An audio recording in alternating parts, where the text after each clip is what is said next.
Muy buenas tardes, bienvenidos a Muerte del Autor, en donde nada hay fuera del texto. Fue un comienzo medio complicado porque yo entendí mal las señas de mis compañeros y ya había empezado el vivo antes de que efectivamente se prendieran los micrófonos. Así que bueno, hubo ahí medio una falta de comunicación complicada, pero acá estamos. Mi nombre es Arián Molina y prontamente voy a estar acompañada por Marco Millán. Aquí se los presento. Buenas. Y bueno, esto es Muerte del Autor, donde nada hay fuera del texto. ¿Por qué esa frase tan ominosa? Clave el inicio. Muchas gracias. ¿Por qué esa frase tan ominosa? Es una frase que yo les he contagiado mucho a la gente con la que me rodeo y viene de uno de los filósofos contemporáneos de la literatura que yo considero más grandes, que es Jacques Derrida, un francés. Empezó el tour de Francia, qué groso. Y sería Jacques, si es francés. Jacques Derrida. Bueno. Es medio así, digo, sí. Stangenreiber lo dice así que él sabe. Okay. Bien, y la síntesis, lo voy a explicar así bien, lo más llano posible. La síntesis de esa frase es todo es, la realidad es lenguaje. La realidad es la lenguaje. realidad es lenguaje. Me agrada. Uh-huh. Bueno, estamos en nuestro primerísimo programa, recontra hiper mega nerviosos, como ya se habrán dado cuenta, o bueno, yo por lo menos, no sé vos. No, yo estoy tranqui. Bueno, bien. ¿Querés Ajá. conducir? ¿Por qué así?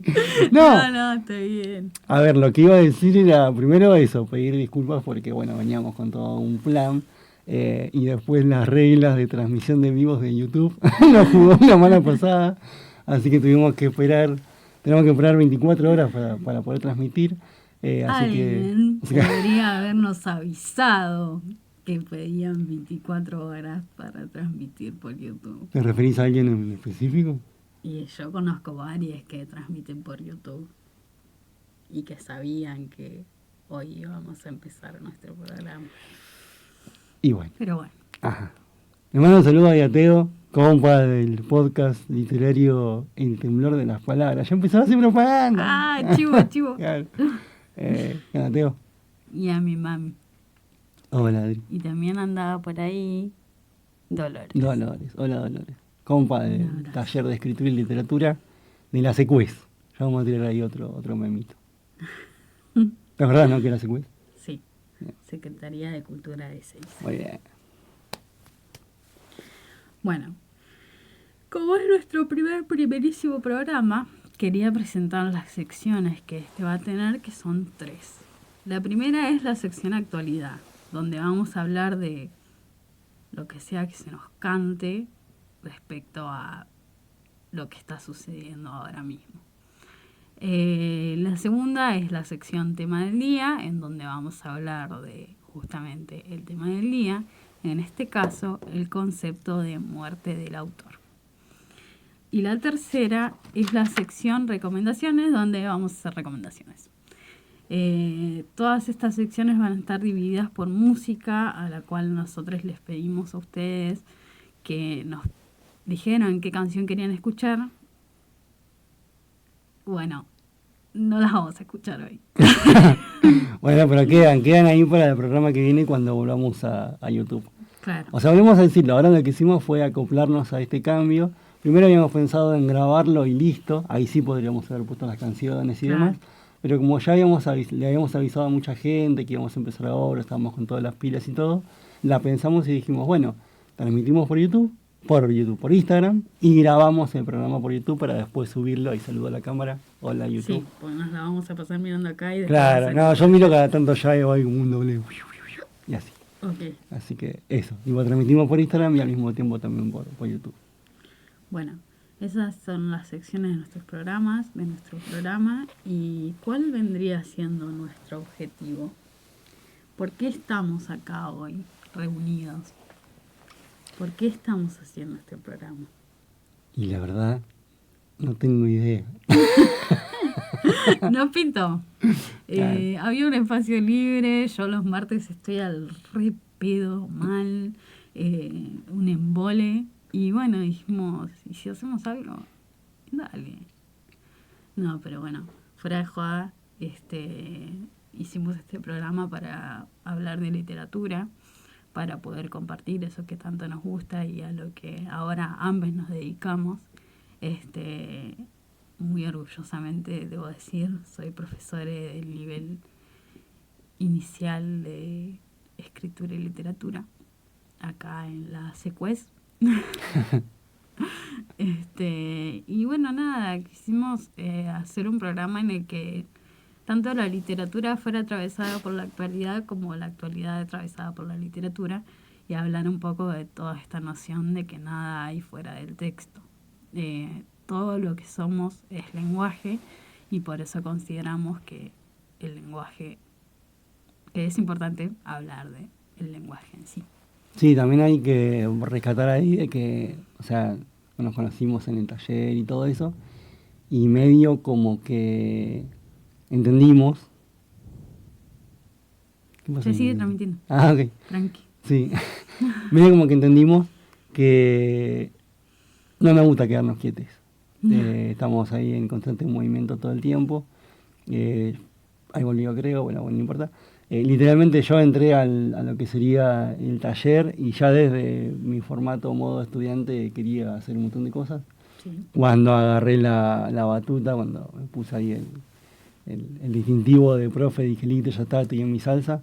Y metimos cuentos en el diario, metimos biblioteca, metimos feria del libro de Ezeiza, metimos programa de radio, el último Sopa de Letras, como que estamos ahí, podcast literario, estamos haciendo cosas que van también de la mano de esto, ¿no? De que el lenguaje y la literatura nos atraviesen y también atravesar la literatura con lo que somos.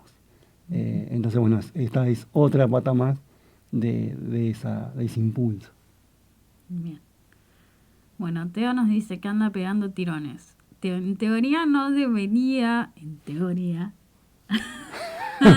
En teoría.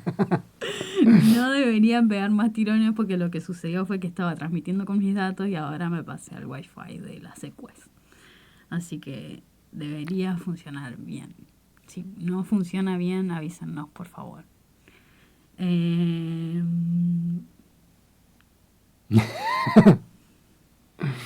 bien, está bien. Justo era la mitad del programa. Claro, chiste que se nos habían ocurrido con sus nombres. Bueno, gracias por avisarnos. No sé, ¿tenés ganas de que arranquemos con la sección actualidad? Sí, obvio, mandale. Bueno, aquí es donde normalmente pondríamos música. Claro, Pero no que sería como hay. una pausa. Claro. Imaginen que estamos ahí en... Tingui, tingui, tingui, tingui, No, tingui. no cantemos Ah, bueno, nosotros. No hace falta. Ujú. Bueno, para la sección actualidad queríamos hablar de que hubo una disminución de la cantidad de insumos enviados por el Ministerio de Salud para el tratamiento hormonal de las personas trans. Para aquellos que no lo sabían, yo soy una persona trans y estoy haciendo un tratamiento de hormonización con testosterona en la base de salud número 14 que queda en Sol de Oro. Entonces, la semana pasada nos llegó la noticia a través del grupo de WhatsApp de que iba a haber una disminución en el envío de estradiol, que es la que se considera la hormona femenina, y que se iba a realizar su presentación en otros formatos.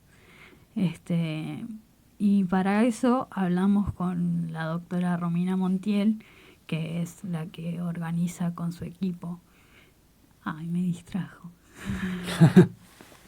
Que es la que organiza con su equipo todas las hormonizaciones y todo lo referente a eso. Así que bueno, le hicimos unas preguntas y ella nos contestó a través de audios. Venga, si lo pones 2 veces, zafás del... Ahí está. Ah, bueno, podrías haberlo puesto vos, ¿no? Es que lo puse, pero hablaste mucho y se apagó. Bueno, la primera pregunta que le hicimos fue, contanos un poco de vos. ¿Qué trabajo hacen con tu equipo en la base número 14? Y ella nos respondió,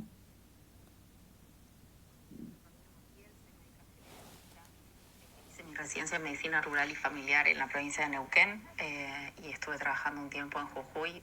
Mi trabajo siempre fue en atención pública, en medicina pública y en atención primaria de la salud. También trabajo en otros niveles de atención, pero ahí hago cuidados paliativos. Y en atención primaria siempre me dediqué a medicina general. Hace 5 años que trabajo en Ezeiza, en la municipalidad, en APS, y cuando ingresé no había otros médicos generalistas.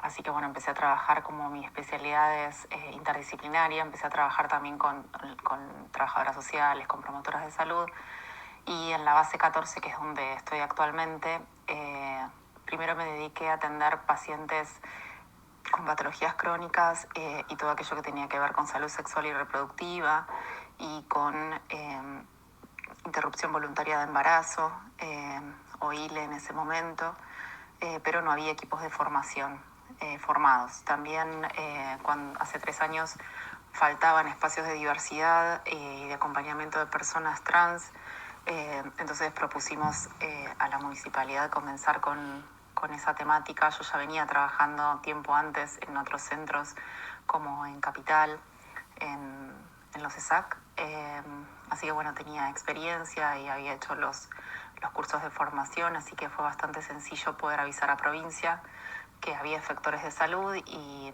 en principio la observación era que no había demanda, con lo cual fue gracioso porque en el primer mes que pusimos el espacio, que es un espacio que está los días martes por la mañana, que decidimos hacerlo sin turno programado para que las personas tuvieran mayor accesibilidad, vinieron más o menos 15 personas y hoy por hoy hay 110 personas de diferentes partes de zona sur, sobre todo que participan de ese espacio de salud. Algunas personas utilizan hormonas, otras no, pero tienen un espacio en el área de diversidad justamente para poder acceder a la salud. Bueno, lo primero que me llamó la atención fue esta cuestión de que cuando pidieron abrir el espacio les dijeron que no había, ¿cómo se dice? Cupo, quórum. Claro, no había quórum, no había gente que Ajá. necesitara esos espacios y apenas lo abrieron, vinieron 15 personas y ahora ya somos más de 110. Eso me llamó mucho la atención. La doctora Romina es una persona recopada y la verdad es que nos ha salvado a muchos de nosotros por todo el activismo que ella hace, por todo el trabajo que hace con su equipo, por todo el esfuerzo que hacen. No solo por que nosotros tengamos un espacio para ir y hablar de cuestiones de salud, sino también para cuestiones sociales. Hace poco se organizó un encuentro entre las personas que estábamos realizando la armonización ahí, y fue muy interesante y muy divertido conocernos en otro ámbito y por ahí jugar un poco, hacer preguntas, hubo un roperito comunitario, había cosas para compartir. La gente de Armando Binders nos donó binders, con lo cual mucha gente que nunca había tenido uno pudo conseguirlo gratis, y eso estuvo buenísimo. Y bueno, la segunda pregunta es ¿cómo te relacionas con la comunidad trans? A lo que ella respondió.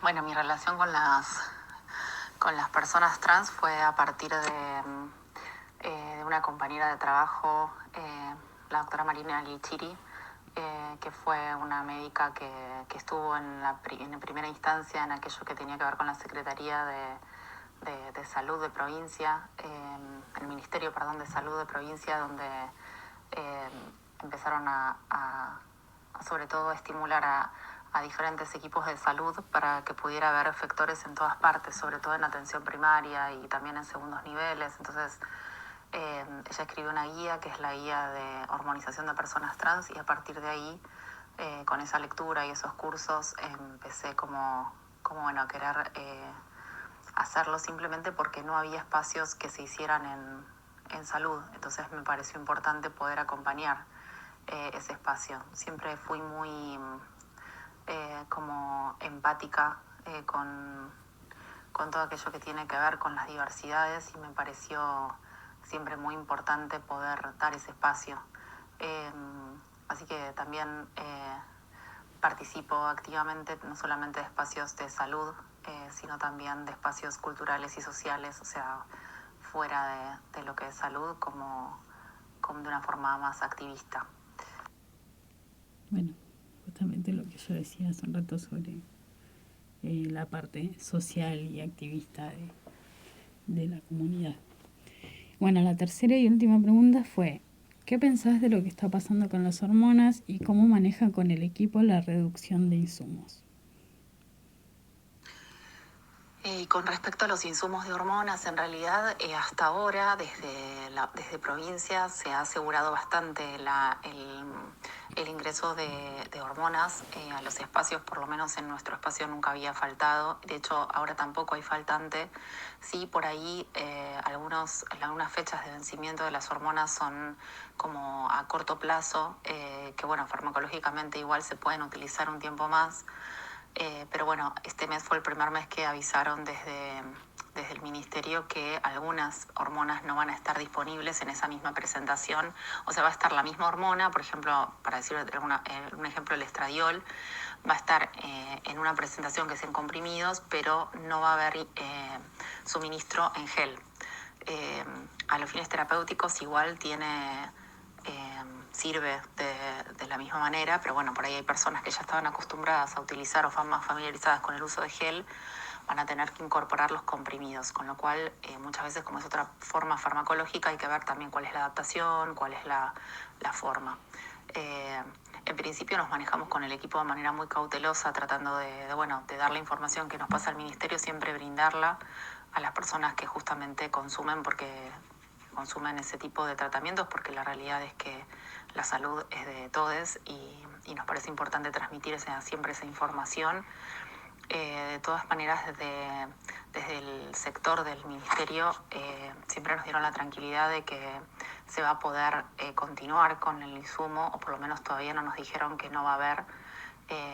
Así que por ahora, de manera cautelosa y tratando de informar a las personas que la utilizan cuáles son las diferentes situaciones que nos van pasando.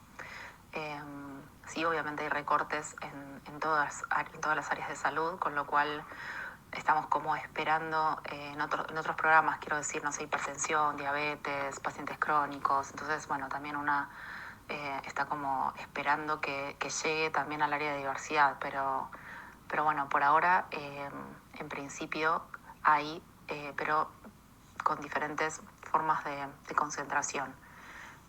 Y como les había contado, en principio tenía que ver con que todavía no estaba habilitado de alguna manera ese presupuesto para incorporar otras presentaciones, pero nos van a ir informando en la medida en que eso se vaya resolviendo, que esperamos obviamente que se resuelva, y si no, bueno, tendremos que trabajar todos los equipos efectores en red junto con la comunidad. Bueno, como ella bien lo dijo, una información muy cautelosa.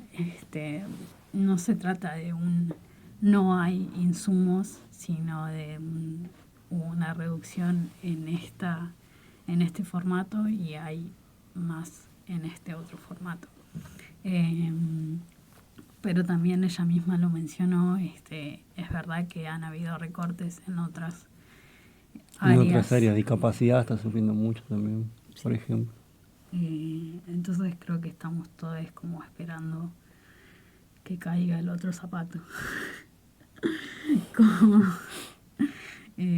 Pero bueno, iremos informando a medida que vayamos teniendo noticias. Agradecemos muchísimo a Romy por la información que nos brindó y por la paciencia, el amor y el cariño que siempre nos da a todas las personas de la comunidad. Así que bueno, algo más para decir. Sí, a mí me parece re interesante de que traigamos esta cuestión de una comunidad que suele estar dentro de la categoría minoría. Uh-huh. Y me parece copado como ya podemos ahí hilar en cuestiones del lenguaje. Y como el lenguaje y sus políticas o su uso político tiene ya incidencias en ese sentido. tanto en cuestiones de nombrar como de estructuras de poder, de relación, de interacción, cómo derivan o influyen en esa invisibilización, y de traer esto que por ahí se puede decir muy superficialmente, bueno, pero no tiene nada que ver con la muerte de un autor. Obviamente, rascando, podemos entender que sí. Sobre todo allá van apareciendo estas super frases de la filosofía literaria o lingüística. Lo que no se nombra no existe. Entonces, ahí es importante el poder, fíjate cómo digo esto, poder hablar de eso. Esa simple frase ya trae un montón atrás. Sí, siempre mi postura fue más desde el activismo. Si bien yo no elegí ser una persona trans, sí elijo lo que hago en mi día a día con eso. Y yo elijo mostrarlo, llevarlo con orgullo, tratar de desparramar información por los espacios más pequeños que tenga. O también poder constituir los tuyos propios. De hecho, esto es un espacio que vos te armaste vos mismo para eso, por ejemplo. Fíjate cómo ahí esta discusión que habíamos tenido con Facu Saxe hace un par de semanas pasó eso. O sea, vos le comentabas esta motivación tuya de encontrar espacios, y en una de las conclusiones de esa conversación fue, bueno, o los encontrás o los construís vos mismo. Y yo creo que esto es un resultado de eso. Estoy contento. Bueno, agradecerle a mi mamá, que nos deseó mucha suerte y que nos dice que somos lindes. Gracias, mami. Dicen que me parezco a vos. Bueno, ¿quién dijo eso? ¿Quién dijo eso? Sí. Todo el mundo me dice que soy igual a mi mamá. Pensé que te referías a mí, tipo igual a vos, a mí. O sea, yo. Ay, no. Por eso es que, como, ¿quién dijo eso? Digo. Qué arre. No, Dios mío. Ya te dijeron que soy tu papá, así que ya eso No. ya. Sí. Me acordé. ¿Por qué traía eso?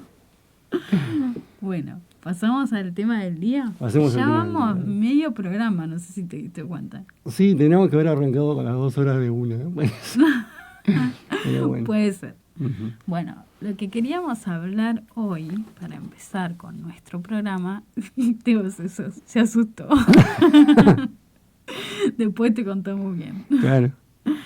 Lo que queríamos hablar hoy, para arrancar con nuestro programa llamado Muerte del Autor, es justamente el concepto muerte del autor. Que yo no sabía, pero que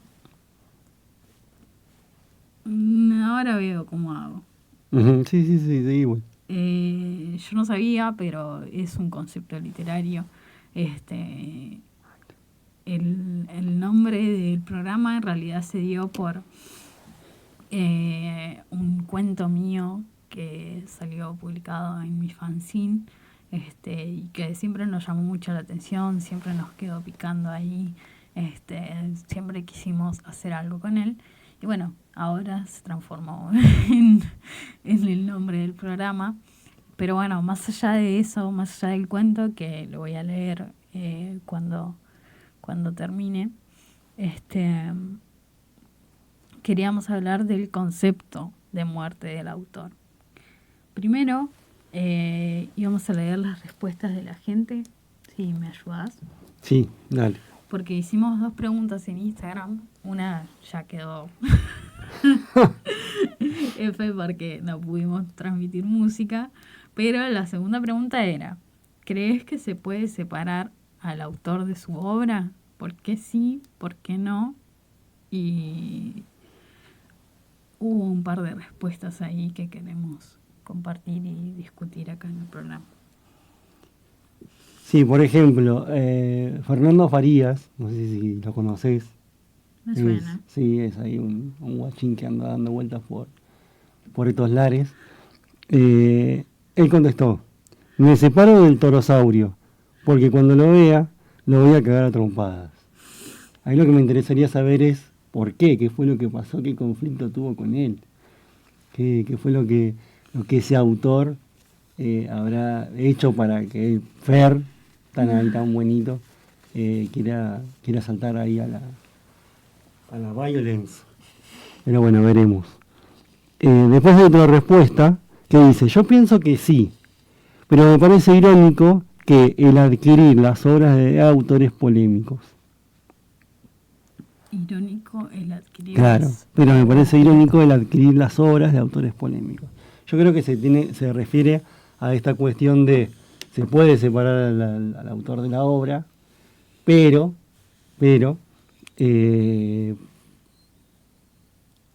Sí, ¿cómo pesa comprando, eso?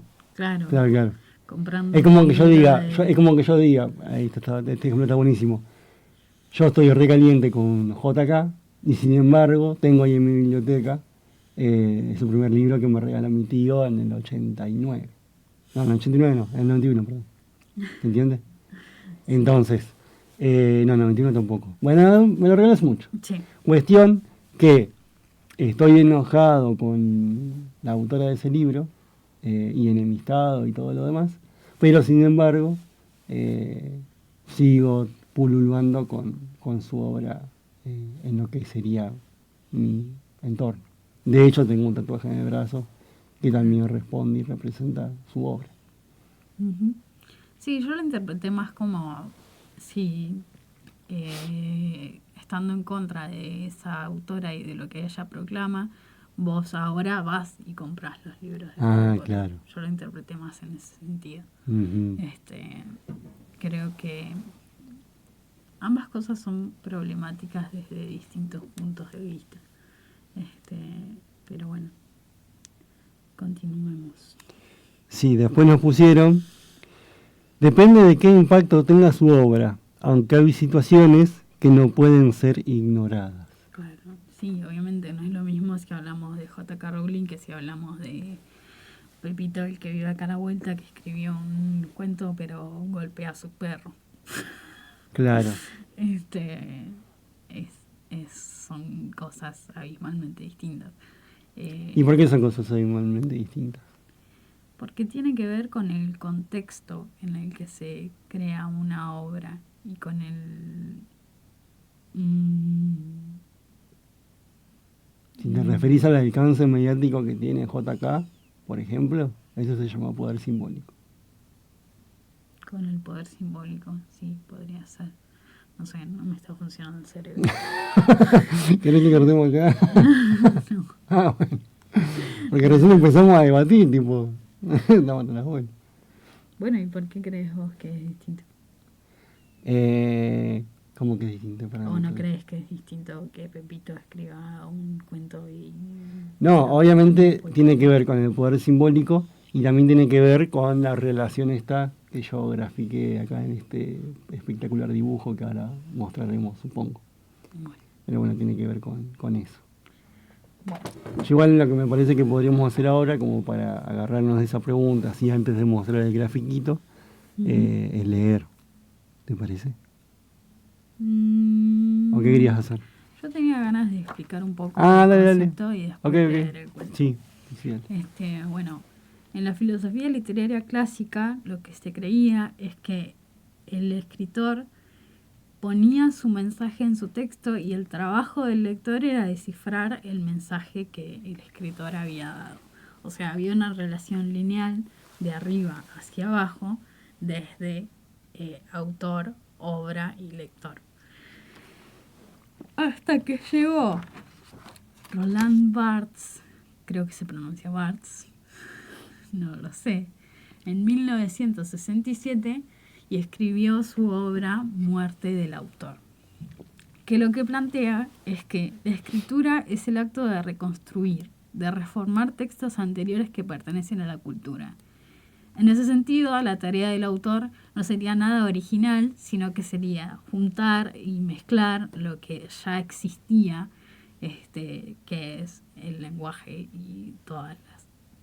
Bueno, todo lo que es la cultura. Claro. Entonces, la actividad del autor nunca es original, sino que procede a mezclarlas. Aquí es donde el autor muere para dar espacio a la interpretación de los lectores. Eso es lo que decía Roland Barthes en 1967. Obviamente hay que ver si esa muerte del autor es aplicable hoy en día, si fue aplicable en algún momento. Voy a dar ejemplos. Adelante. No, bueno, pensé que ibas a terminar de explicarlo, pero por ejemplo, tenemos ejemplos en todos los escritores, podríamos decir, clásico modernos. Claro. Es más, voy a tirar una bomba acá gigantesca. Lovecraft, no sé si vos sabías, pero era racista, zarpadísimo, pero mal, o sea, casi protonazi. Claro. Se puede explicar y fundamentar por un montón de cuestiones de contexto y condiciones del entorno, pero bueno, más allá de la justificación, la cuestión es esa. Lovecraft zafa en ese momento de toda vamos a decirle, el repudio social. El repudio social, perfecto, porque en ese momento, por ejemplo, no existía internet. Si Lovecraft estuviera vivo ahora, ya estaría recontra megafunado. De hecho, hay sectores donde se lo funa. Pero hay otros donde no, ¿por qué? Porque justamente su obra medio separada, ¿no? Vamos a decirlo así, de él, es como demasiado importante y trascendente como para ser ignorada. Pero ¿entendés? O sea, traeríamos ese acá y es como... ¿Cómo se llamaba su gato?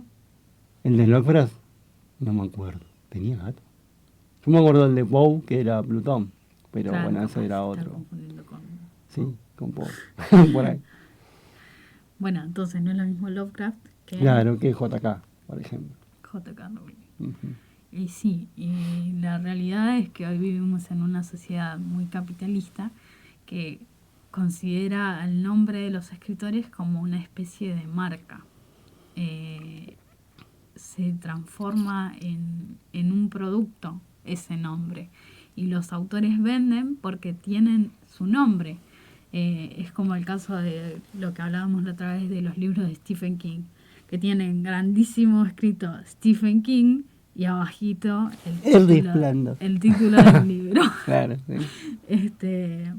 Entonces, siendo así, hoy en día uno pensaría que es muy difícil separar a la obra del autor cuando el autor es la marca y la razón por la que la gente lee esas historias. No sé qué pensás vos.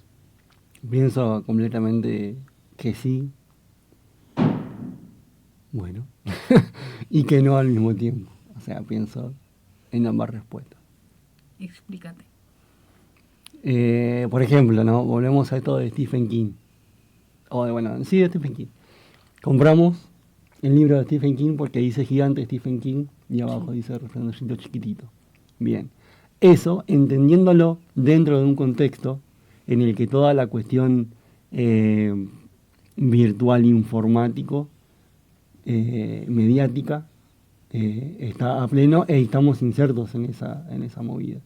Ahora, imagínate, estoy tirando un ejemplo random, una biblioteca en una escuela de campo en los Andes donde no hay tele, no hay luz, no hay internet, no hay nada. Uh-huh. Y un pibito va y busca ahí los libritos y agarra el de Stephen King porque por ahí es el más nuevo o el más grande de todos los que están ahí y dice, bueno, voy a leer este porque sí, porque está acá.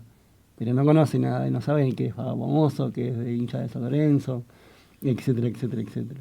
Uh-huh. Entonces termina cayendo en ese libro porque el entorno lo lleva a ese libro, pero no es que hay toda una contaminación ambiental, mediática, que le dice, bueno, si Stephen King es tan grosso, tengo que leer un libro de él, por ejemplo. Claro, sí, el contexto influye muchísimo. Yo antes pensaba radicalmente que no se podía de ninguna forma separar al autor de su obra. El problema fue que yo me inicié en este debate hablando de J.K. Rowling, que es una persona que va en contra de la existencia de las personas trans, yo siendo una persona trans. Entonces, era lógico que yo pensara que no se podía de ninguna forma separar al autor de su obra. De hecho, sigo pensando que en el caso de J.K. Rowling no se puede. No pienso que haya una forma ética o moralmente aceptable de consumir Harry Potter. Creo que siempre que lo hagas vas a estar de alguna forma, o al menos sí, hay una forma que es la que vos explicas. En una escuelita rural alguien encuentra Harry Potter y lo lee porque sí, no por su autora. Pero Sí, no el creo tema que está ahí en eso el entorno en sea- el que estás. Si vos estás dentro de ese contexto mediático informativo, ahí ya no tenés forma de escaparle a lo ético y a la moral. Claro. Si quieren saber más al respecto, en la genealogía de la moral de Friedrich Nietzsche y van a saber que eso está intrínseco en la condición humana. Sí, no solo eso, sino también seguir dándole publicidad, seguir dándole ese Poder simbólico. renombre y ese poder simbólico que es lo que permite que ella pueda decir las cosas que dice. De hecho, lo entiende tanto cómo se retroalimenta y cómo fluye su poder simbólico, entiende de formas increíbles el flujo de la posmodernidad líquida baumanística, JK. ¿Por qué? Porque me acuerdo que en una época, antes de todo este bardo, estaba esta cuestión de, mira, es una autora famosa que habilita los fanfic de su obra. Cosas que otros autores famosos y todo lo demás, no. Y sin embargo ellos sí estaban todos como locos, mira que grosa JK porque habilita los fanfic. Pero no se ve ese otro lado de esa cuestión. Primero, ¿no? El habilitar los fanfic es una forma de meter o hacer fluir de forma todavía mucho más ligera y líquida su obra. Publicidad pura, publicidad gratuita, marketing a dos manos. Y segundo, ella entiende de que no hay forma de negarlo, así como no hay forma de parar la piratería y bla, bla, bla, bla, bla. Ella puede decir, no hagan fanfic y lo van a hacer igual. Entonces, el habilitarlo, en darle la mano, es ahí todo un entramado político, marketingístico, para eso, para tener publicidad gratis. Sí, y también funciona. Todo lo que tiene que ver con el paratexto. O sea, Rowling es una persona que después de que sus libros fueron publicados, escribió en tweets y en publicaciones mucha información sobre cosas que sucedían en los libros, pero fuera de ellos. Como cosas que lo que hoy llamaríamos son canon, pero sin realmente incluirlos en los libros. Claro, es como que no lo estaban en los libros, pero como de repente a la gente le encanta esto, bueno, vamos a hacer de cuenta de que sí es para que la gente que le encanta esto lo agarre. Entonces de repente Harry Potter se convirtió en un libro que entra dentro de la comunidad LGBTIQ+ de los libros, por ejemplo, porque Dumbledore es gay. Claro, exactamente. Ponele. Y en ese sentido ella se hizo cargo de que no se pueda separar al autor de su obra. Claro. Ella tiene muchísimo poder sobre su obra. Sí, no solamente simbólico, sino sí, de económico, todo tipo. claro, sí, político, etc. Entonces acá escribí, la muerte del autor existe solo en teoría. Y ahí es donde quería que vos nos explicaras este tridente artístico. Bueno, para que vean la seriedad con la que vamos, miren... Un pizarrón. Un pizarroncito y todo. Bueno, a veces se lee al revés, ¿no? Pero se lee. Supongo que en esa cámara vamos a ir a modo YouTube. Ahí se va a ver, creo. No sé. Espero. Veremos. Bien, dice tridente artístico. Y abajo tenemos un gran círculo. Bueno, no puedo ver. Ahí está. Un gran círculo. Yo te lo tengo. Sí, en el que se relacionan tres aspectos. Esos aspectos son artista, obra e interpretantes. Derrida, en su texto dentro del libro Psyché, que me parece uno de los mejores libros del mundo, hay una especie de ensayo que se llama Carta a un amigo japonés. Y ahí lo que explica Shakes es eso, cómo recibir una carta de un amigo suyo que es japonés. Fíjate, ahí ya la encontramos una similitud con Derrida. Ay, que no sé cómo es. Y tengo un amigo japonés.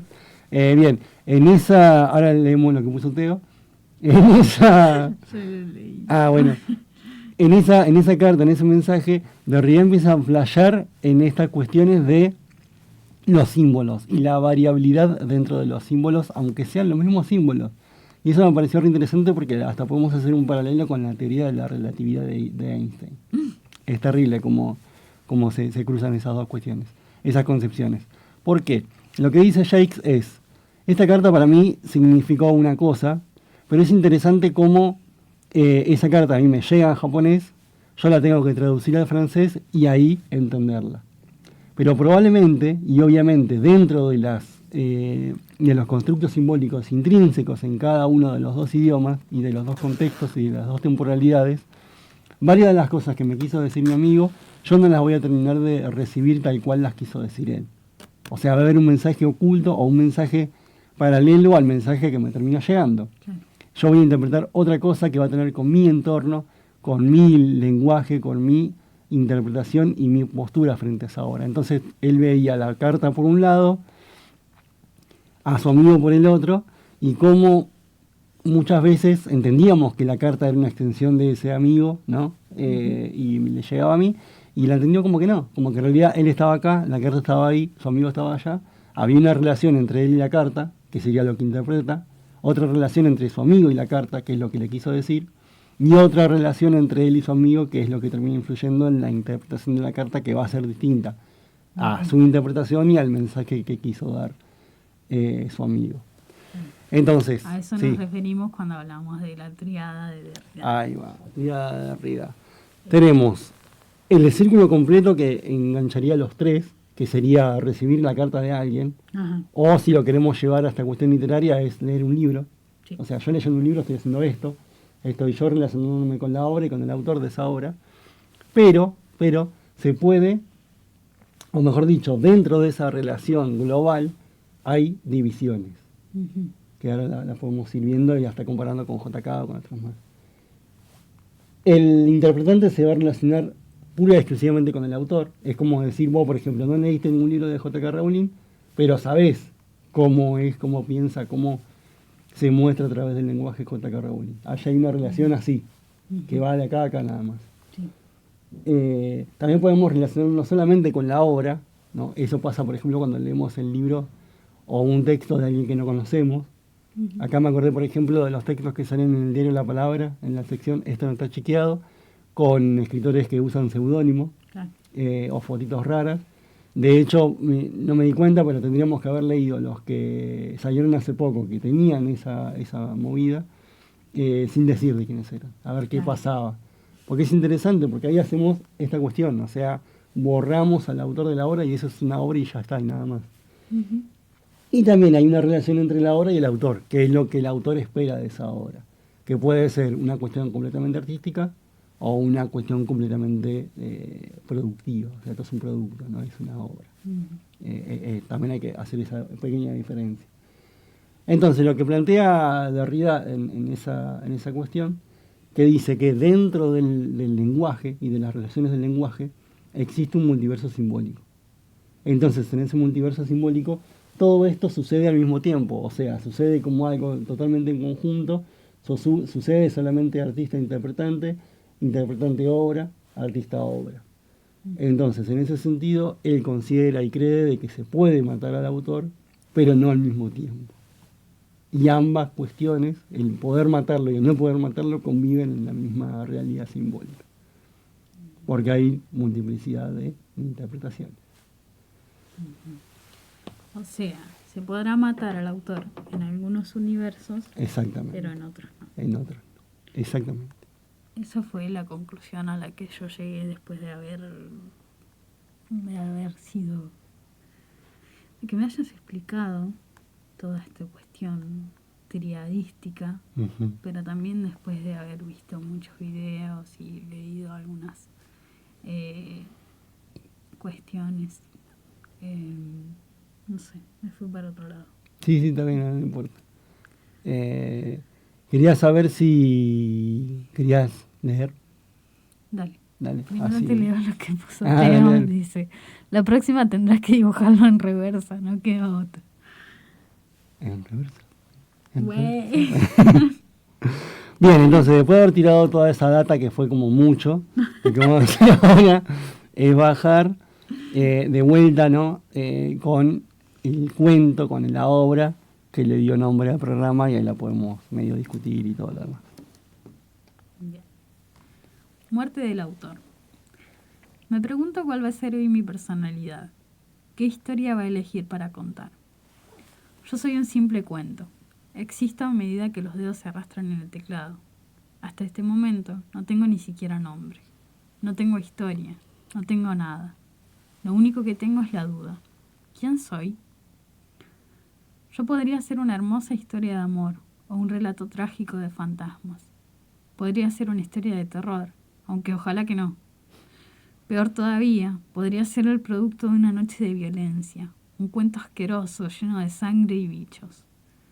Mi esencia está sujeta a la mano de mi autor, creadora y carcelaria a la vez. Todos mis hermanos empezaron así. Algunos de nosotros tienen mensaje, otros son publicados así nomás. Hay unos con finales definidos y otros que están condenados a andar incompletos por la vida.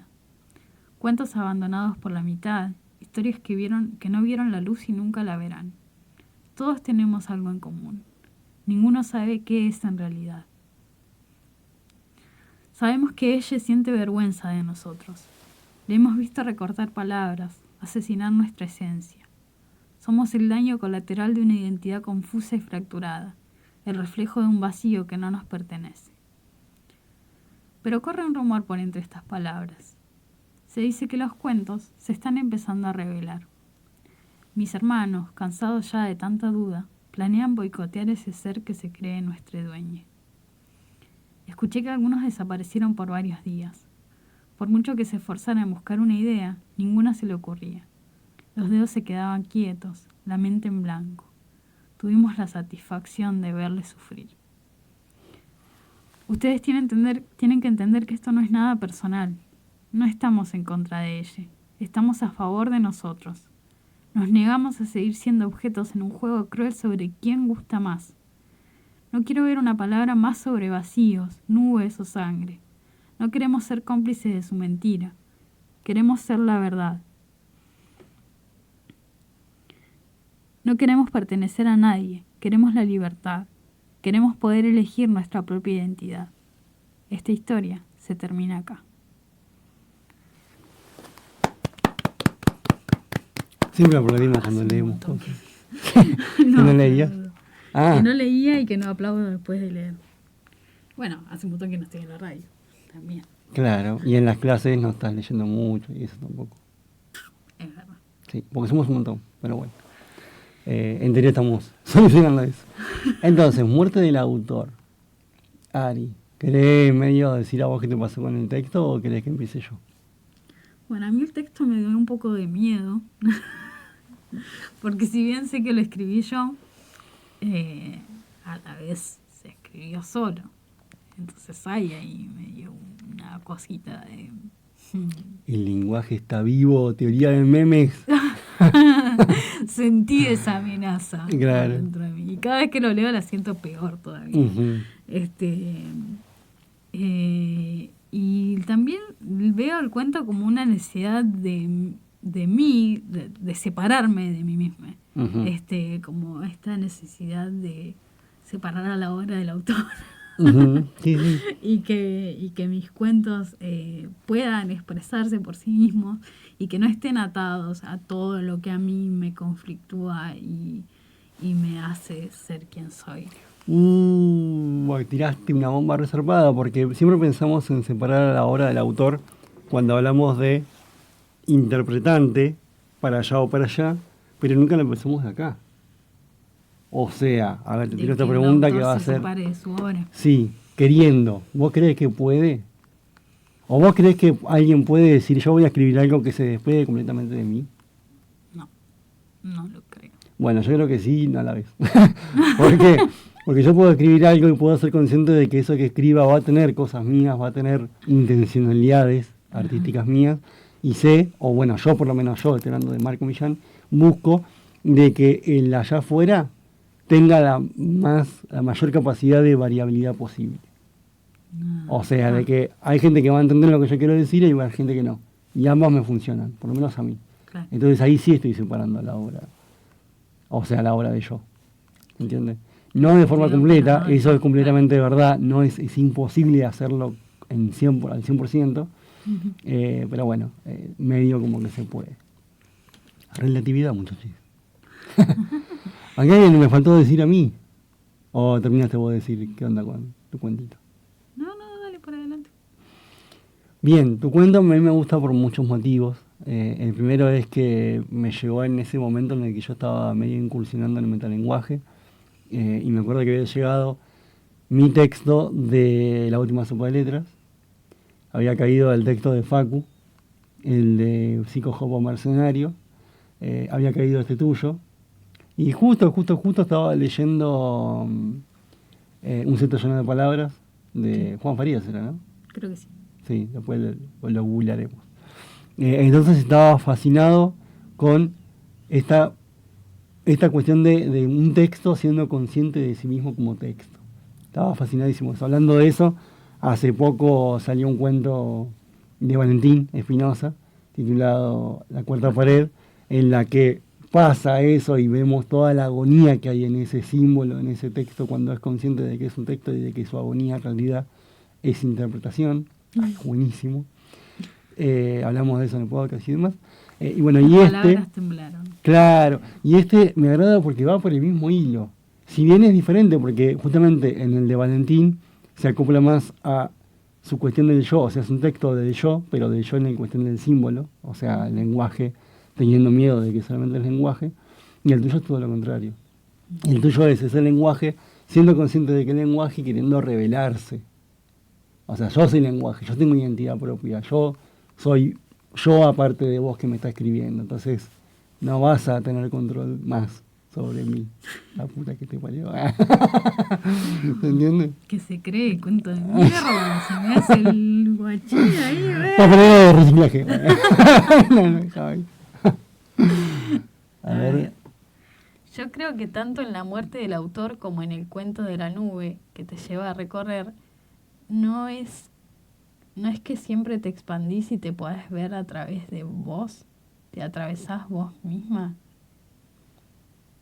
Vos misma sería. Sí, primero eso. Ujú. Después, yo creo que sí. Yo creo que en mi caso, no es posible separar a la obra del autor. O por lo menos yo no puedo separarme de mis De tus obras, claro. Claro.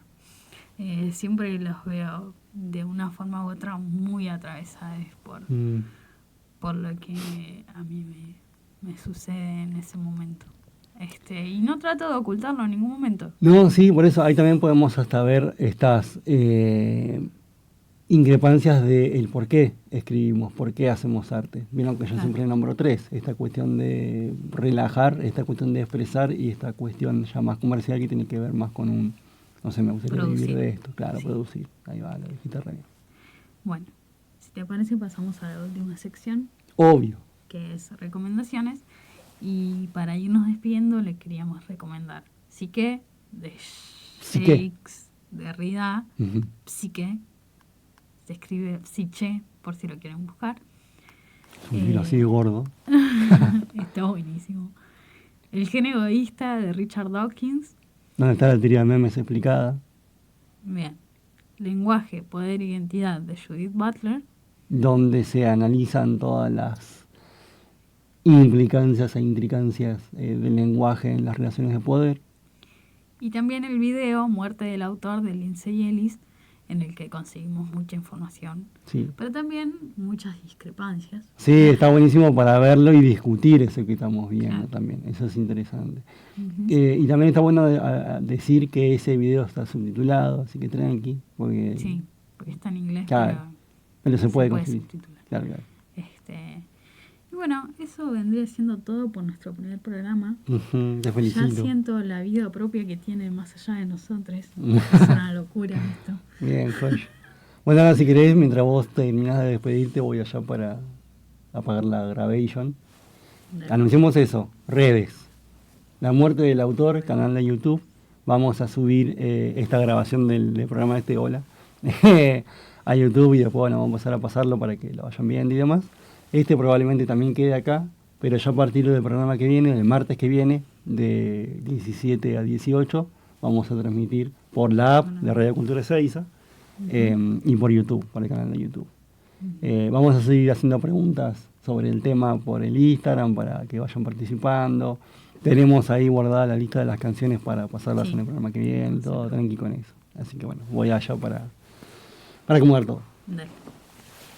Bueno, esto ha sido todo por nuestro primer programa. Espero que lo hayan pasado bien, que les haya resultado interesante el tema. Es un tema muy corto para 1 horita, pero también es verdad que es un tema recontra complicado y pasarse 2 horas discutiendo sobre eso es medio un embole. Cuando quizás en un futuro hagamos 2 horas, quizás hagamos... Invitemos a alguien. Obviamente invitemos a alguien y vamos a ir ampliando el abanico de temas. Podemos invitar a eso, a que si quieren escribir con el lenguaje vivo, que lo hagan y nos lo manden. Sí, obviamente cualquier cosa que escriban, que quieran que nosotros las leamos, está abierta la caja de mensajes y pueden mandarnos, así nosotros los leemos en el programa. Eso sería todo por el día de hoy. Les agradecemos mucho por habernos escuchado y les mandamos un beso enorme. Nos vemos el martes.